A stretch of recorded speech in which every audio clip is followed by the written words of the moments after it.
നമസ്കാരം. രാജ്യത്ത് വീണ്ടും ചർച്ചയായിരിക്കുകയാണ് ഫോസിൽ ഇന്ധനങ്ങൾ. ഫോസിൽ ഇന്ധനങ്ങളുടെ ഉപയോഗത്തിനെതിരെ ശക്തമായ ആഹ്വാനമാണ് കഴിഞ്ഞ ദിവസം കേന്ദ്ര സർക്കാർ നടത്തിയിരിക്കുന്നത്. ക്വിറ്റ് ഇന്ത്യ മൂവ്മെന്റ് പോലെ ഇന്ത്യയിൽ നിന്നും പെട്രോളും ഡീസലും തുരത്താനുള്ള ദൗത്യത്തിലാണ് താനെന്ന് കേന്ദ്ര റോഡ് ഗതാഗത വകുപ്പ് മന്ത്രിയായ നിതിൻ ഗഡ്കരിയാണ് മാധ്യമങ്ങളോട് പറഞ്ഞത്. വൈബ്രന്റ് ഗുജറാത്ത് ഉച്ചകോടി 2024 സംസാരിക്കവെയാണ് അദ്ദേഹം ഈ ഫോസിൽ ഇന്ധനങ്ങൾ വീണ്ടും ചർച്ചയ്ക്ക് വെച്ചത്. ഫോസിൽ ഇന്ധനങ്ങളുടെ ഉപയോഗം ഘട്ടം ഘട്ടമായി രാജ്യത്ത് കുറച്ചുകൊണ്ട് വരികയാണ് എന്നുകൂടി നിതിൻ ഗഡ്കരി പറയുന്നുണ്ട്.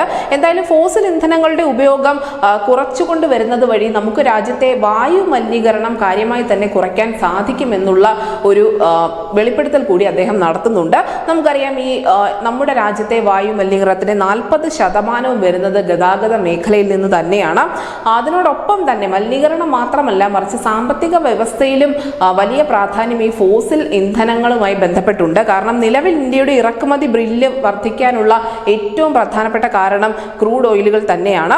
ഇത് രാജ്യത്തിനുണ്ടാക്കുന്ന ഒരു സാമ്പത്തിക പ്രതിസന്ധി അല്ലെങ്കിൽ സാമ്പത്തിക വെല്ലുവിളി ചെറുതല്ല. നമ്മുടെ സമ്പത്ത് മുഴുവൻ മറ്റ് വിദേശ രാജ്യങ്ങളിലേക്ക് പോകുന്നതിന് ഇത് വലിയ കാരണമാകുന്നുണ്ട്.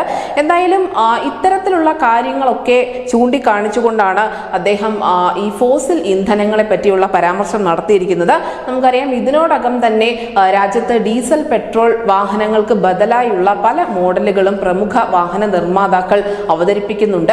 ഇനി ഭാവിയിലും അത്തരത്തിലുള്ള മോഡലുകൾക്ക് തന്നെയായിരിക്കും കൂടുതൽ പ്രാധാന്യം നൽകുക. അല്ലെങ്കിൽ ഈ ഡീസൽ പെട്രോൾ വാഹനങ്ങളുടെ ഉപഭോഗം കുറയ്ക്കാനുള്ള എല്ലാ ബോധവൽക്കരണ പരിപാടികളും കേന്ദ്രത്തിന്റെ ഭാഗത്തു നിന്നുണ്ടാകുമെന്നുകൂടി സൂചിപ്പിക്കുന്നുണ്ട്. അങ്ങനെ ബദൽ മാർഗങ്ങളിലൂടെ നമ്മുടെ സമ്പത്തിനെ നമ്മുടെ നാട്ടിൽ തന്നെ നിർത്തുക എന്നുള്ള ഒരു വലിയ ദൗത്യം കൂടി കേന്ദ്ര സർക്കാരിനുണ്ട്. ന്യൂസ് ഡെസ്ക് ന്യൂസിന്റെ മലയാളം.